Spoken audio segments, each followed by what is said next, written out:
I'd like to call this meeting to order. This is a regularly scheduled meeting of the City of Syracuse Landmark Preservation Board. Today is August 20th, and present at today's meeting are, Kate, could you read off? Sure. We have Cynthia Carter, Dan Leary, Don Radke, Jeff Romano, Lisa Tonzi, and Tom Cantwell. And we're waiting for Bob Haley, and Julia Marshall is unable to attend this morning, and I'm Kate Auwetter. Okay, terrific. I'd like a motion to accept the minutes from our July 16th meeting. So moved. I'll second that. Do I have a second? I'll second it. Second, Cindy. Any changes, modifications? Second page under zoning referrals. Uh-huh. Special permit, Jim Niddle. Isn't it in architects? Not on architects? That's the only Yes. one I saw. Yep. Thank you. Okay. Anything else? All in favor of accepting the? Aye. Aye. Anybody opposed? Abstain? Motion carries. Thank you very much. Moving right on to old business, CA-20-14, 115 Hampshire Road. Kate, could you give a summary, and then we'll speak to Mr. Pitts. Yep. So at the last meeting, the board reviewed. This is the 3-season edition that's being put on the back edition. 115 Hampshire Road. There was a request for some additional information involving the drawings. A little bit more information was requested in terms of drawings and detail, which the applicant has provided. Let's see, so we have the revised drawings, which you all should have had in your packets, and then yesterday I received a couple additional photographs, and Steve Abshire is here, I believe, to be able to speak to the project.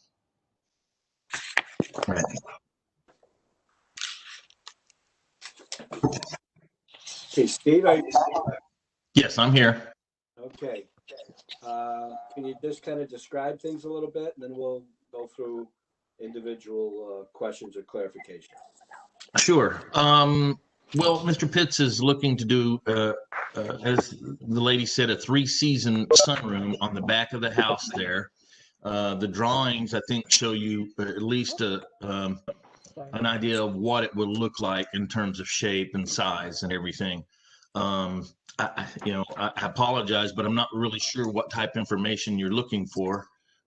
So, just ask. If I got it, I'll give it to you. And I'm sorry, I was not. I should say that there were questions about how exactly what the connection between the existing edition and this new edition, what that was going to look like. So there was a request for plan view drawing, which you provided. There was also a question about the just verifying the height of and the height of the new edition and how it was going to connect to the existing house, or the connection to the house, and also a question about the knee wall. It's still indicated here as being a foam, but I understood through some communication with the company that the plan is, in fact, to put clapboard siding on that knee wall to match the house. Okay. Now, this drawings that you have in front of us here, I mean, just if you can see the two sides of the room, and you can see how it connects up underneath the soffit of the house. Of course, it's going to be connected right to the house. It will look like it belongs to the house. It won't. There'll be no, open seams or anything of that nature. It'll be clean, and again, it looks like it belongs there.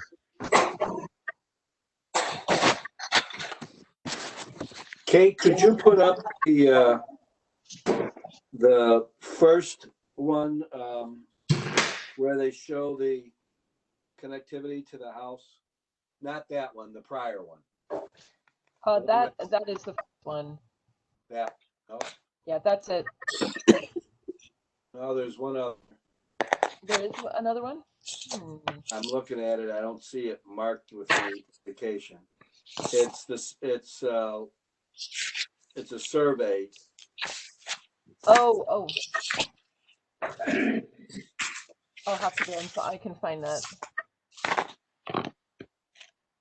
Because I think the question still is as you look at the portion of the house that's on an angle, if you will, where is this going to sit in relationship to that, and how is that being handled? And it's not that clear on the drawing. So it's this angle you're wondering about. This angle right here that I've got. Do you see my pointer? Yeah. Hold on. So it's right in. Yeah. I know the survey itself is that drawing was. I can find the survey. Dan, I think you were the one leading the question on that. Yeah, and you're right. It's kind of difficult to figure out exactly what's going on.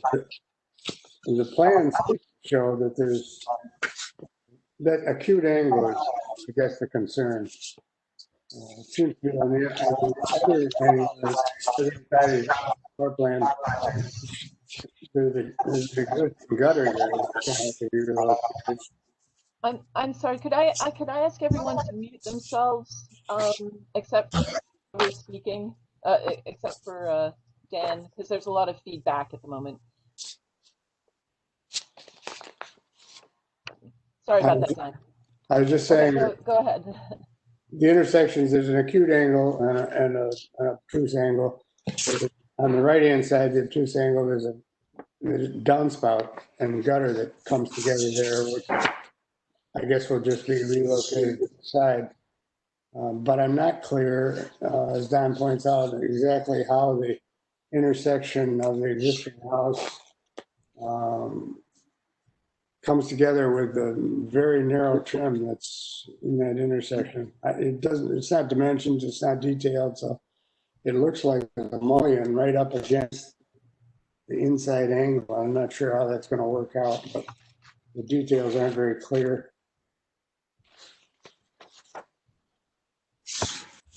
I'm the sorry. concern is, yeah, right here. Sorry, go ahead.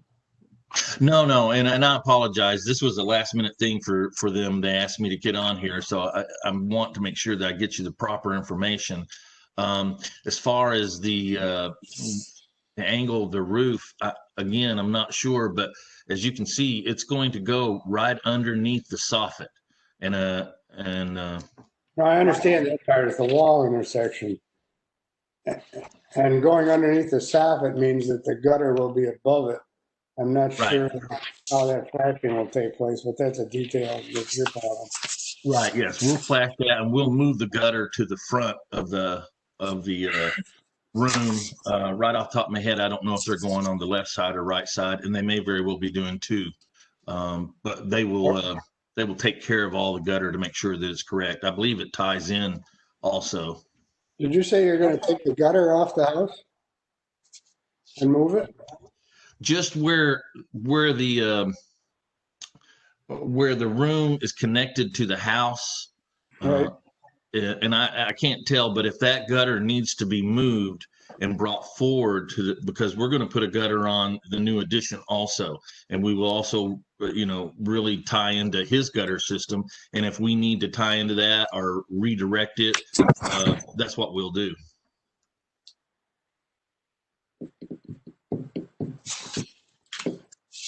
The details don't reflect that, but I guess. Yeah, I think also where Dan is going is at the intersection of the wall of the addition that is immediately adjacent to the angled portion of the house, what's that treatment going to be? That seems to be a real severe, acute angle. It's just unclear as to how that's going to attach, what that treatment's going to be at that attachment. Well, I apologize. I don't have the answers for that. I will have to get them for you. Again, I wasn't really aware of what this meeting was going to be about. They didn't really give me any notice, so I will have to get that information to you if these plans aren't adequate. Okay. If I pick up on that for a second, Dan, or not? Go ahead, Dan, if you want to finish.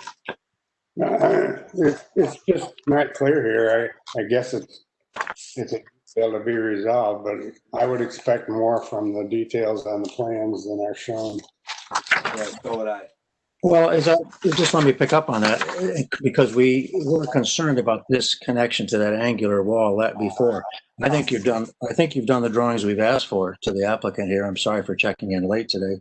And I think the detail is A2.2 connection to house on the second page, lower left-hand corner, is the connection for a flat wall connection. Our difficulty primarily with this plan is abutting this prefabricated element into an angled corner. That was our number one concern about. First of all, it's not an appropriate detail.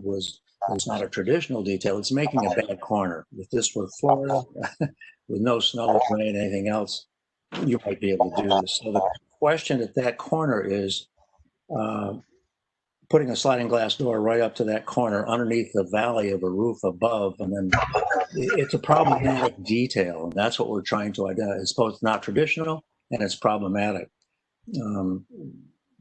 I think you supplied the details we asked for in the plans, but I think we're having difficulty accepting this as appropriate as an addition to as an appropriate addition.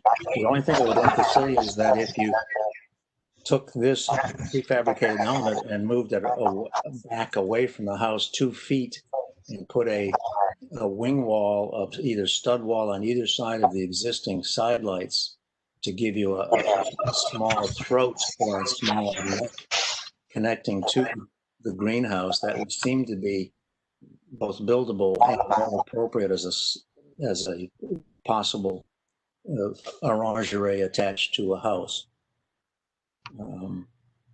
So it's the problematic detail that we're having trouble with in that angle corner. Let me just interject. This is Don again. Bob, I know what you're saying, yet at the same time, if you look at the opposite wall, that's already at the corner.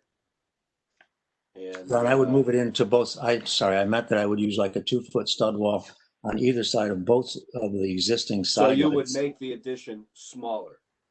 No, the addition would stay just as it is, but you'd move it away from the house 2 feet and connect it with a small hallway, so to speak. But it could just be a connection of about 2 feet to the greenhouse or to the sunroom. I'm not trying to make it difficult here. This is in response to the context you're showing us. Because that would add another corner, although it could all be stud work. It could just. Are there any comments from any other members there, Cynthia? Okay, yeah. I just had to unmute. The other thing that could be done is the whole thing could be moved to the other angle. Move it away from the garage and have it come off the sunroom on the, if you were looking at the drawing, move it to the right and have it off the other angle where they right now have what looks like maybe French doors. Hold on, let me see if I can. Or in this one. Right now they're trying to put it where the X is. Move it. Oh, sorry, we lost you, Cynthia. Could you say it again? Am I muted now? There's some, yeah. Oops, nope. Unmute yourself, sorry. Okay, try again. All right. I was just saying, move it away from the garage. The garage corner is the problem. Have it come off one of these other angles. I don't know if you're gonna meet sideline restrictions doing that. Right. Okay, all right. Well, it seems to be the garage angle is the problem, so. Well, I think the angle is what it is, and I think where we're at this point, unless anybody disagrees, is Steve, as he said, was pulled into this at the last minute, and he needs a little bit more time to get some detail. So, Steve, if you could get some detail, our next meeting will be the 1st Or of September, and if you could have it by then, great. And I do think that, consider what Bob is saying in terms of cutting out a little access area, but the angle, I don't think there's anything that's going to be done about that. We just want to know what that connection is. If I can just point out one thing, if you look at CA2, there's a detail in the connection at house.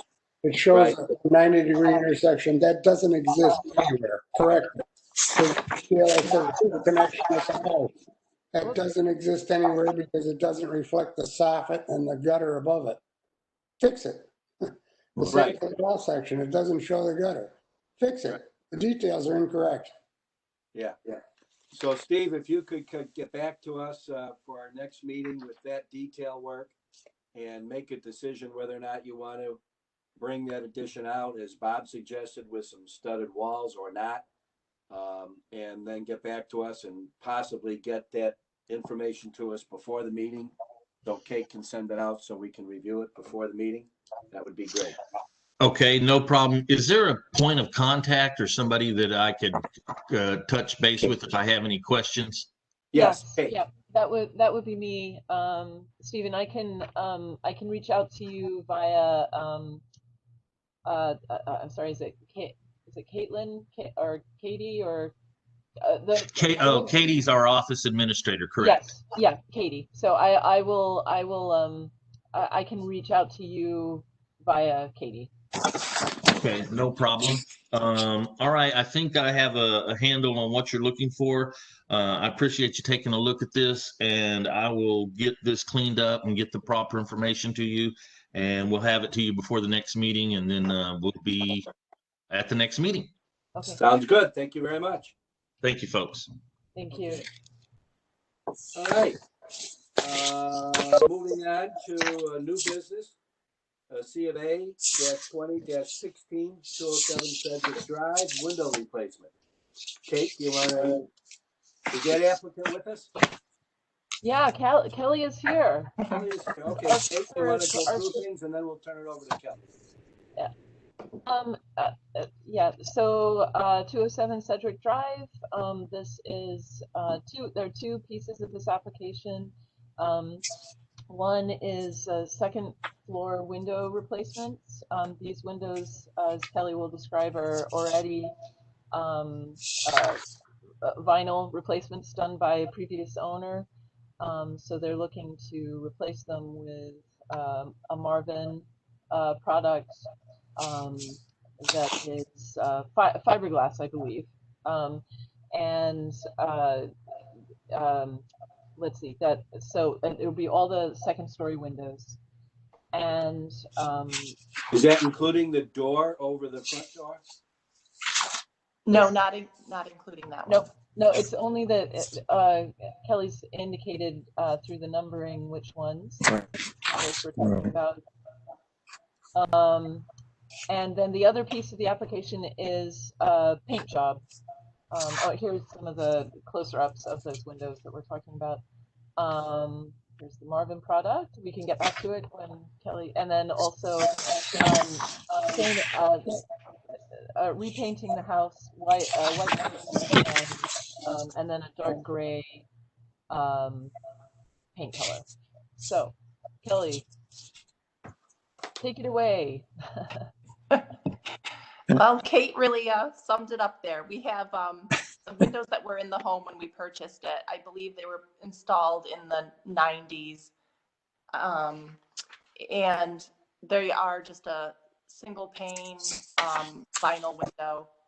And we want to put in the Marvin Elevate, which I understand is what was previously known as the Integrity Wood Ultrex. And so we want to do that with the simulated divided lights. With the Muntins exterior applied, is that correct? Correct. Interior and exterior with a dividing grill between the paint. The spacer bar. in Spacer, between. right. Yeah. Okay. Any question or comment by any board members? I'll just say it's an absolutely beautiful house, and I think this will be a great improvement. You're picking out what appears to be the really best window for the exterior Muntin style. It'll read very, very well. Great, thank you. We are thinking that we probably will do it in possible stages just to kind of keep the cost down. So we might be doing like 3 or 4 at a time and just kind of working around the house. Yeah. When do you intend to paint the house? After the windows are done? Well, I don't know. It'll depend. The painting, we wouldn't do it probably not this year. It'll probably be in the spring, early summer of next year. Okay. Okay. That's one recommendation is to, pardon? Yeah, I said if there's not any. Wait, I said if you do it in phases, just obviously logically do a full facade at a time. In other words, don't let the contractor say we can do one on a wall and one on another wall. Okay, great.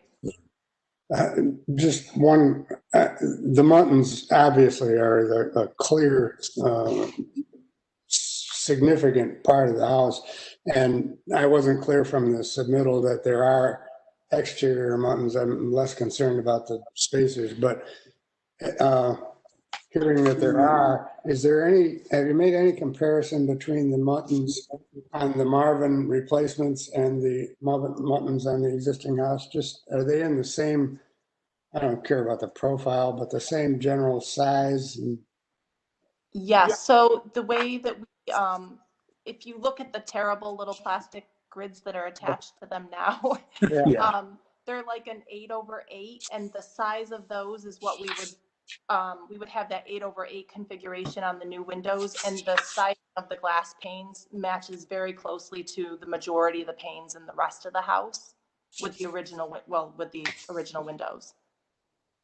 Okay, thank you. Mm-hmm.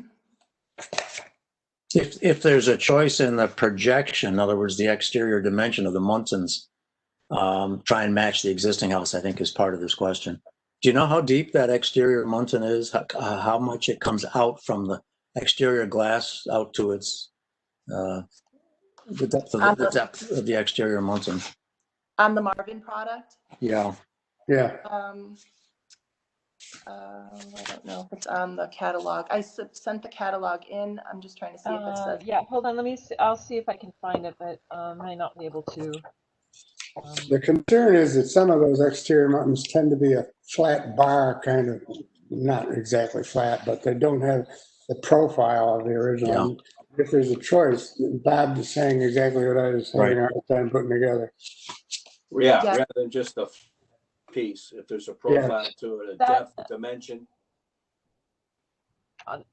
I have to see. I think I've seen these windows at the. We've approved these.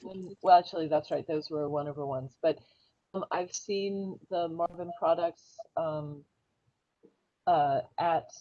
I guess it was at Ryan Windows and Doors, in person. Actually, I think Cynthia, you saw them too, and Tom were there too. And that the Muntins, at least that they're showing in the showroom, do have a really nice profile. They're not flat straps. Yeah, it is available. It just, their description doesn't seem to cover that. It's probably just a missing page, but as long as we realize that we're trying to get that same, as close as we can to that profile, I have no problem with the Marvin shop. Okay. It definitely is not a flat Muntin. It does have a profile to it. Good. Okay, great. Okay. Okay, if there's not any other questions, again, I'm looking for a motion. I move, Make a motion approved as submitted. Okay, do I have a second? I'll second that. I'll second. Okay. All in favor? Aye. Aye. Opposed? Abstained? Motion carries. Thank you, Kelly. Thank you, Great. everybody. Thank you, Looks everyone. good, Kelly. Thank you. Okay. Moving on to zoning referral, project site review, PR-20-17, which is 1714 North Celina Street. And again, for the edification of the board, our jurisdiction here is the comments. Kate, you want to start us off again? Let me see who we have on the line. So I see Ryan Benz, who is here representing. Hi, Ryan. I'm going to mute people as I go up the up the line. I think it's just, oh, and then there's a Brad on the line. Is Brad with you? He is. He's our historical consultant from CWM. Okay. Great. Actually, Don, if it's okay, I'd like to hand it right over to Ryan. That's fine. To give the overview and then dive in with our questions. And I did consolidate the application that was sent into zoning, and I provided to the board. But if there's some pieces that I've missed, I can go to the full application. I tried to cut it down a little bit. But Ryan, I'm going to hand it over to you. All right. Thank you, Kate. Good morning, everybody.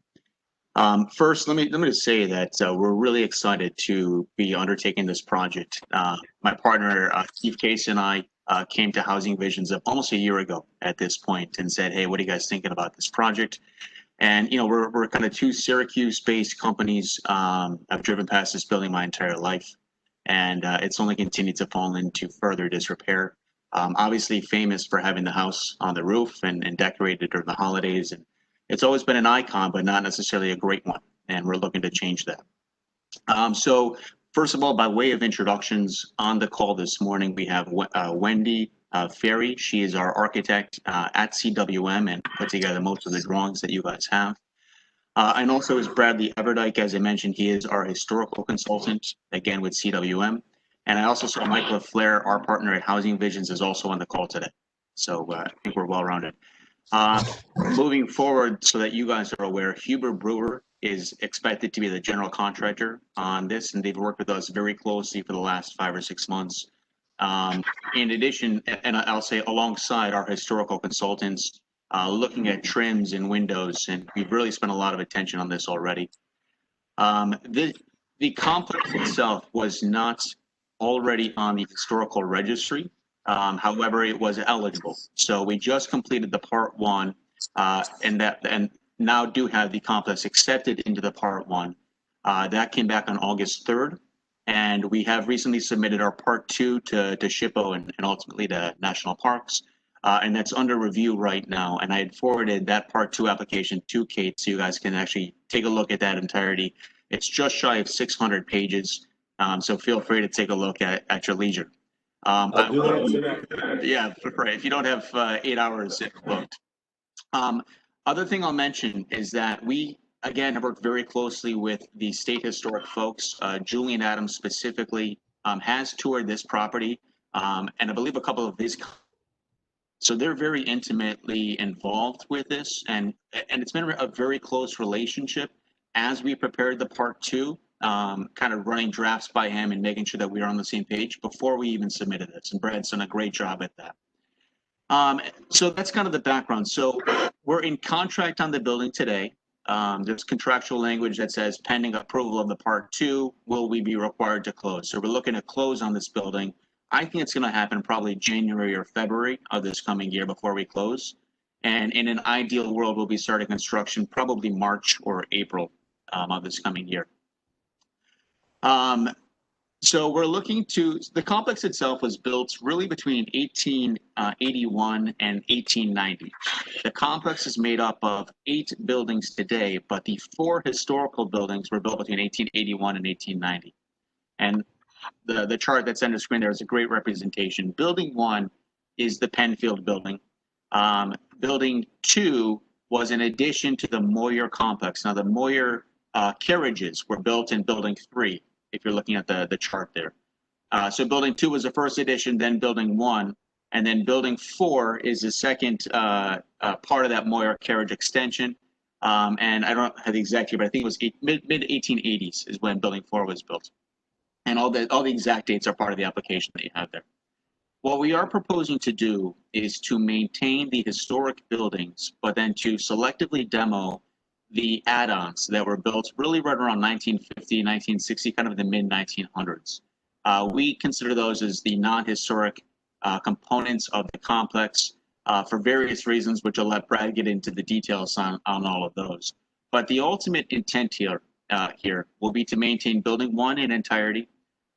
If you're looking at the graph here, the addition to Building 8, we're going to be connecting Buildings 1 and 2 via the breezeway right there. So that is actually going to be housing, that's the front walkway when you walk into the complex is Building 8, which technically is a non-historic building, but we will be maintaining that building. And there will be 2 apartments on the second floor of that building. Building 2, which is the extension to the Moyer carriage factory, will be first of all repaired. And we've worked with the city of Syracuse. If you're familiar with this corner, that is the failing portion of the building that is already crumbling down. They've had serious, the roof has collapsed, the sidewall along Park Street has collapsed, and it's really in complete disrepair. Yeah, so we have obtained an emergency permit from the city of Syracuse to do stabilization work only, no restoration work at this time, but simply to stabilize that corner so that it does not continue to fall in further disrepair.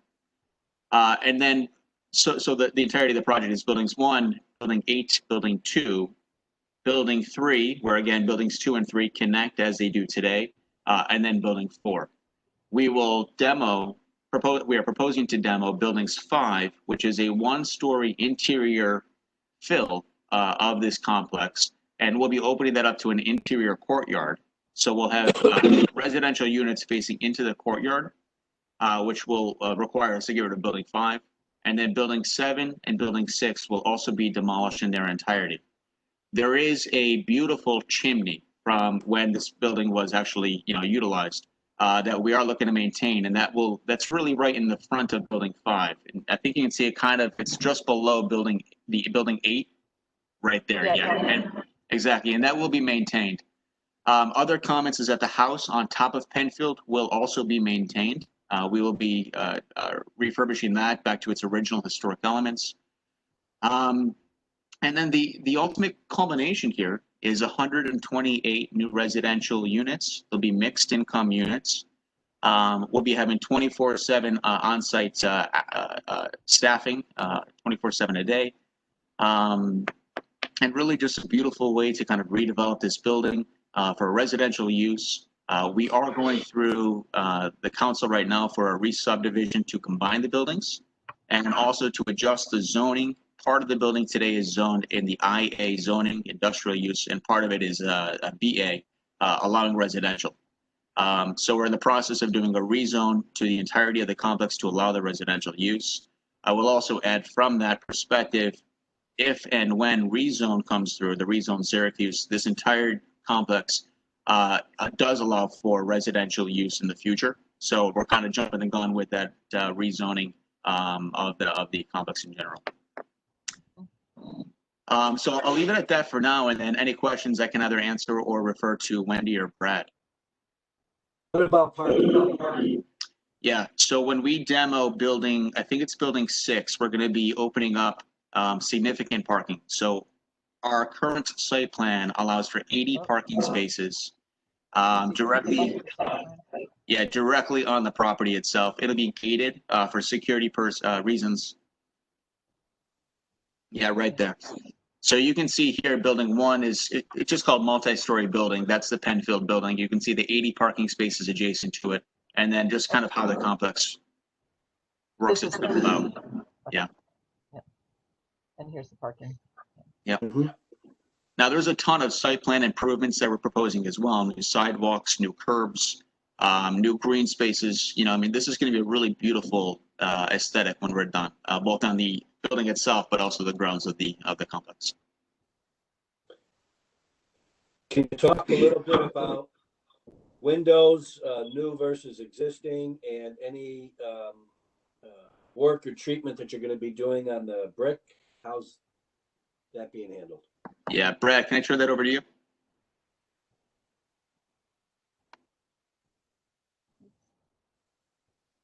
Can everybody hear me okay? Now we can, yep. Okay, great. Okay, great. Hi, I'm Brad Everdyke. I'm from Kermit Morris. I'm working as a historic consultant on this project. To speak to the windows, the buildings, there's, like we've been saying, there's roughly kind of 5 buildings that we're focusing our work on once the demolition is completed. Each building has a slightly different variation of window type. And then as you can see in the photo at building 3, the south facade there, we have a really unique kind of fenestration there. The rest of the building is pretty straightforward with punch double hung openings. Those will all be receiving Marvin aluminum clad wood windows or something equivalent, something that's historically appropriate for the building. But obviously it's the aluminum clad wood just for longevity. Specifically on this facade, which is the most detailed, we'll be recreating this fenestration pattern, including the full arched multi-light transoms at the 3rd floor, the transoms at the 2nd, and then restoring all and using new appropriate storefront all throughout those storefront that you see that's all boarded up now at the base of that building. And again, just being very sensitive to any historic fabric that's in the building existing. There are some historic windows, as you can see, kind of on the face that on building the east face of building 3 you see there now. Those I believe are 6/6. We have variations of 2/2, 3/3, and we're going through, and each building will receive kind of its own window type that is specific to the historic fabric that's there now. Are windows going to stay the same? Yes. Sorry, can you say that again, Don? I just wondered if window openings were going to stay the same. Oh, okay, yeah. Yep. Current fenestration patterns will all remain the same. In some cases, on the back side of the building, in the courtyard space, where we do have to rebuild some walls, we're just continuing the fenestration pattern as seen above. In the newly, in the reconstructed areas of building 2, where there needs stabilization, we're just going to pick up the same rhythm that's seen in the other areas of the building. So all of those will just be kind of placed back in their historic locations. Yeah. And then at this point, in regards to masonry, the idea is obviously for extensive kind of masonry restoration and kind of reconstruction as we need to, and then the plan would be to kind of repaint the buildings in a kind of uniform way, but then to also have select areas of restoration of the masonry just for contrast. For instance, on building 3, you see there are some areas of kind of bands of rusticated masonry as well as sills. Those will all remain or be restored to kind of their historic exposed masonry. So there's some contrast across the building spaces, while the majority of the brick of the actual buildings themselves will be painted. Will be repainted because they're painted now. And if there's some image or plan that you'd like to see, just let me know, and I can get to it. Yeah. Okay. On the storefronts, Brad, yep. You say you're going to do that appropriately. What's there? Okay. Is there anything there that's salvageable, or are you going to just be replacing them wholesale? And if so, what? So on the exterior, it's kind of, you could say here, I get this drawing works. If you can see on the right hand side, that's building 3 with the big arches at the 1st floor.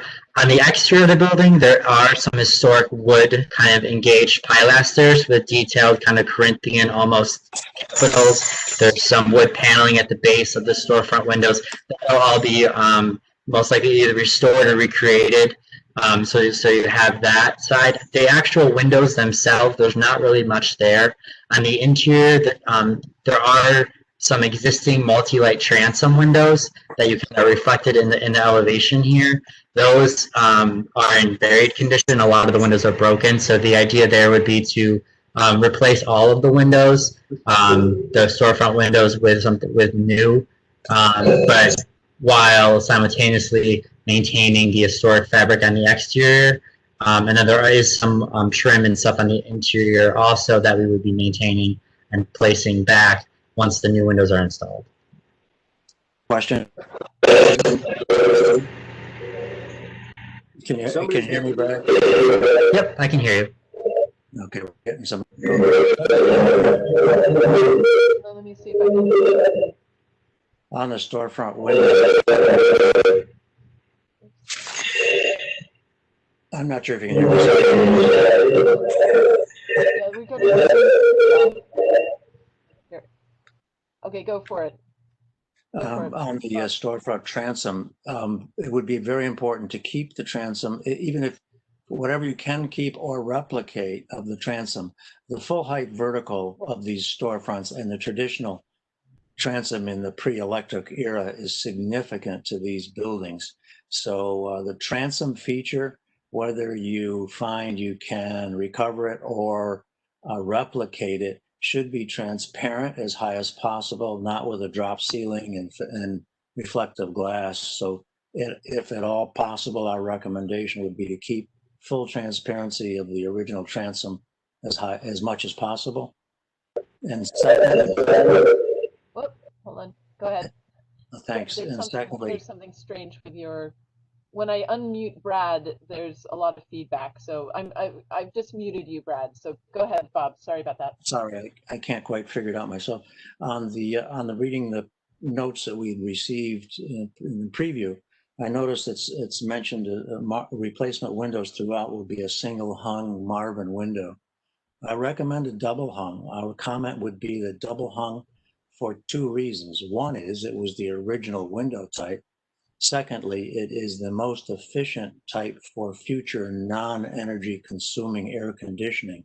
In other words, the double hung allows ventilation to replace mechanical systems for future sustainable needs. So our recommendation there would be to maintain the double hung and not to install a single hung window.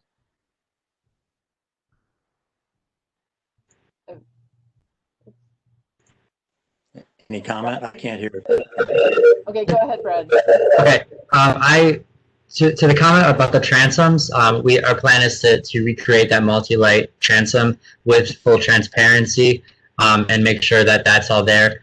In addition, on the interior of these storefronts, there is a good deal of historic fabric, including some beadboard ceilings, because this area was the historic showroom for the Moyer carriage area. That'll all be restored and maintained. So we'll have full height there. So that's good there. As far as the decision for the double or over the single hungs, I'm going to hand that over to Ryan. But with a quick thing saying that the single and double hungs read the same on the exterior. It's just the operation changes, just obviously as the lower sash is operable and the upper is not. But otherwise, I'll let Ryan handle the discussion on the double versus the single. Brad, thank you. Bob, I honestly can't speak to the two. I certainly made a note in terms of your recommendation of utilizing the double versus the single. I can't speak to costs or what SHPO's feedback would be on that. I'll say that I'll make sure that your notes are forwarded along to SHPO, and let's have that conversation and then also price it out with Heber Brewer. But I think from an operations perspective, we've had a lot of conversations about mechanical ventilation in this building. And I think that your feedback related to the easeability of that is certainly valuable. And I'll continue the conversation. Thank you. I think these are, again, ours are comments going back to your team and to SHPO. Thank you. I will add to that. We have our firm has a history of doing historic preservation work, and we haven't, from a SHPO or NPS standpoint, we haven't had an issue with using single hungs where double hungs were used historically. As I said previously, they do appear the same, but operationally, there are obviously advantages to the double. But I know that the initial decision for the single was kind of based off the mechanical as well as some budgetary concerns. But, you know, this is a classic ongoing debate, and there's no question that the single hung is less costly than the double hung. There's also no question that you have to have more mechanical, and the codes have encouraged this over the years, which is a real problem from the 80s and 90s. The codes have encouraged tightening up and using more mechanical fresh air systems, which has made the issue of environmental sustainability. In this case, your residents won't be able to turn off, or, you know, of course, they're not probably on their own meter, so they're not paying their utilities. Therefore, people don't use the windows to change the temperature in the air. These are comments. Appreciate the practical side of this and recommendations. Thank you. Yeah, thank you, Bob. Yeah. Can I hop in and of course everyone is muted except for me at the moment, but could you talk a little bit about this feature, because that's the connector, if I'm not mistaken, building 8. So what this will be a new sort of storefront type feature, or what's going in right there? Yeah. So, Kate, you're actually not supposed to look at the drawing. I'm sorry? Yeah, you're not supposed to look at that part of the drawing right there. Oh, okay. So that rendering that you're looking at was an earlier design concept prior to us maintaining Building 8, which was that breezeway connection. So we were originally going to really just have that be a walkway, you know, or a hallway that connected buildings 2 and Building 1 and Building 2. After further design revisions, we realized the benefits of maintaining Building 8. And Building 8 now is the 2-story building that currently exists there. There will be some selective demo of that building, but the 2-story building will now be maintained there. Further above that, as you see now, there's the connections, you know, the breezeways that connect those various buildings. Those are now built on top of the roof of Building 8 instead of being floating, if you will. So that design has changed pretty substantially. I'd be happy to send over updated renderings when they're available, but they're not yet. Okay, yeah, because this is a project site review, that will be important to update those drawings so that to zoning, send them to zoning so that they have the most current drawings to work with. Hey, Kate, I'm not sure if you would be comfortable with this, but I could share my screen. I do have the updated elevations there. Yep. Let me just see how this works. I think just okay. Assign control to. Okay. Yes. I'm not sure how this. Okay. I'm not sure what you're seeing. Oh. What is this? Sorry. Familiar with take control. Okay, there we go. Okay. Where's this gate? I think you've got control. Let's see. I wonder if you should be able to share. Can you go? I got it. Okay, got it. I see. Yep. Thanks for sticking with us. Yeah, okay. and as I say, each time I do this is new for me. So okay, there we go. All right. Right. Yep. So you can see here. Okay. What he's speaking about this here is 0.8. This elevation here. Originally, as Ryan said, your plan was to demolish this, but the connection is pretty easy and it works well. So kind of quite different than that had.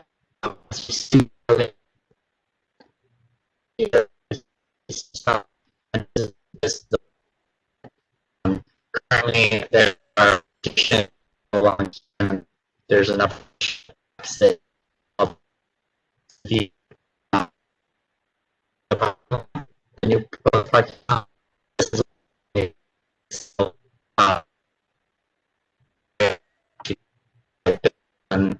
Wall Street, but so you have an understanding. Right. You're just so everyone knows, there is the old fire station that's right. Yes, right, kind of here. Right there. Yeah. But this gives you a better sense for what we're planning as of right now. that's helpful. Thank you.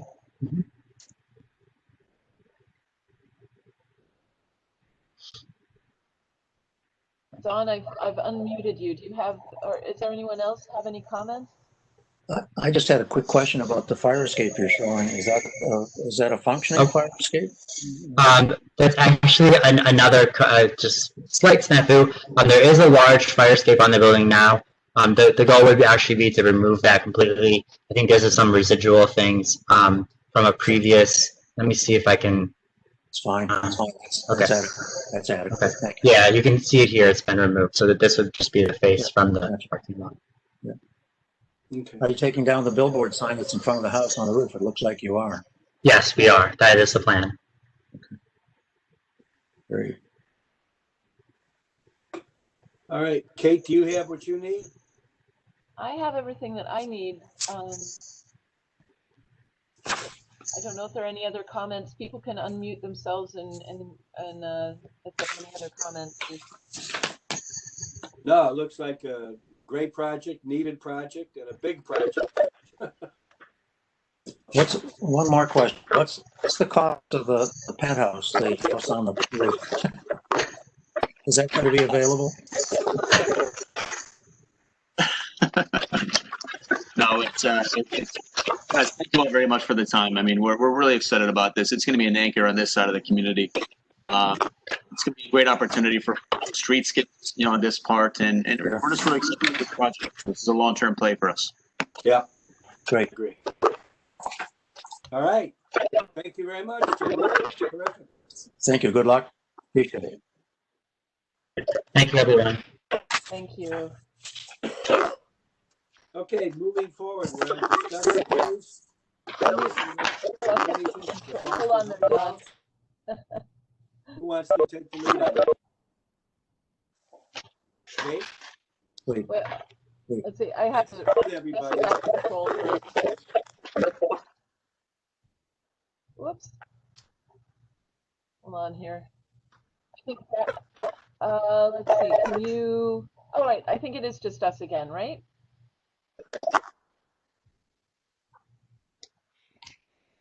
Hold on.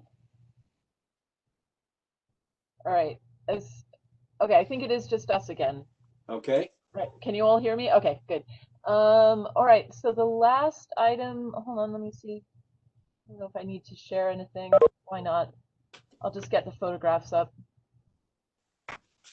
Oops, hold on here. If I can find it. Here we go. All right, this is the last item just for discussion. I think we've done this before. Actually, Cynthia will be able to give us the full rundown, or a rundown, in as much as you'd like to. Just as I noted in the staff report, you all may recall this, or some of you may recall this property that was misnamed the Baum House, and actually it's a local protected site based in part on that history. But Cynthia, for the land bank, did some additional research, and we realize now that it was not the quote Baum House, but one of three that were constructed. Cynthia, it's this one, right? You still have Cynthia, or you might still be on mute. There's no picture, Kate. I've got a blank screen. Oh, I'm sorry. Hold on. I think you're still with Buffalo. There. Now can you see? Got Okay, it. sorry about that. Thank you. So it's this one. Is that correct, Cynthia? That's correct. This is the one. So the land bank is moving forward with a National Register nomination in hopes that it will attract a developer who will use the tax credits. And Cynthia, I don't know if you wanted to give any additional, a quick synopsis of the history of the property, or of Simon DeGraff and his staircase. Well, just quickly, Simon DeGraff considered himself to be an architect early in his career, and he designed these 3 houses, one for himself and then one for each of his adult daughters. And he wrote a book about staircases, and he used that staircase in each of the houses. And the book is available in reprint from Scottish publishers because they considered it to be a culturally important reference book. So that gives us a significance for the house. He actually made his living, though, as a bridge builder. And he built bridges here in New York, in Michigan, and I believe Ohio. He was one of the first of the grand building, to build one of the grand buildings on West Onondaga Street, as it became a very impressive and sought after residential neighborhood. So anyway, this is one of the oldest of that period, and it's still, it could be beautiful. I'm glad that somebody is finally ready to buy it and restore it. Great. Yeah. Kate, what are we looking to do just to give? It's just a quick review, and if everyone agrees that we would like to recommend that it be placed on the state and national registers, that's what I will communicate to the State Preservation Office. Is any board member opposed to that? Okay, so I think you've got your affirmative. Quick question, Cynthia. Go. Go for it. For the applicable for Simon DeGraff being a trendsetter and starting up the whole development of West Onondaga, why would that fall in? It might, but I've had so much trouble with this, I don't want to touch it again. The SHPO, the local reviewer said yes, then Kathleen LaFranc said no. Okay. All right. Anything else? All right. This is a great report. Cynthia, did you Terrific do all of this or most of this? It's a great job. Thank you. As Reading. always. Yeah, that's right. Yeah, as always. I do have just a quick note for you all that I did actually receive. Here, I can show you the great pile here. Can you see this great stack right here? Nice. Yeah, that's 910 Madison Street, formerly Temple Concord, which I now call Temple Discord.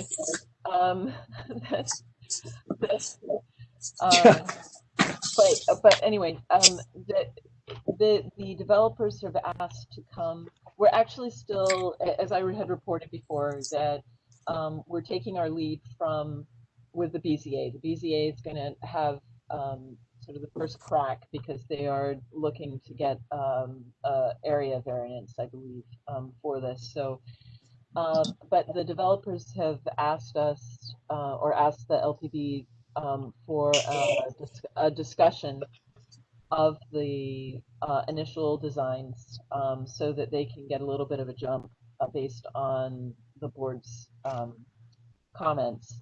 So when you're finally actually able to, anyway, they've asked for a discussion phase at the next meeting. So we'll have a pre-development discussion looking at the designs, and I will send those out to you sooner rather than later because I think it's a lot to digest. Okay, that's good. I have 4 sets of full plans, it looks like, and so I don't know by raise of hands who would actually like to see a full set. I will try to get smaller electronic versions as well. That'd be fine. Electronic's Yeah, if you fine. could do that, that would be good. Electronic is good. Electronic? Yeah. Or And then No, do you no. want a full size or electronic? No, electronic's fine at this stage. Okay. All right. I had an Okay. issue I want to mention. Yes. So that will be, again, no decisions made at the next board meeting, but at least be able to give them some preliminary comments. Just a discussion. Okay. Okay, I have one more comment, general category, not on our agenda. I don't know how many of you know that the new project, the JMA renovation and the 5G industry that's coming into the Coin Laundry complex passed last Monday night to close Cortlandt Avenue and to acquire the triangular parking lot that's in front of Cortlandt Avenue at Celina Street. I opposed it rather strongly because of an existing Southeast Gateway master plan that was in the comprehensive plan.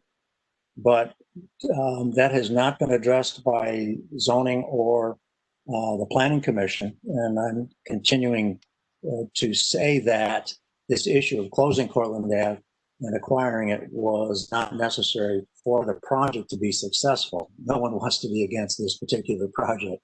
It's a great new industry to come into Syracuse.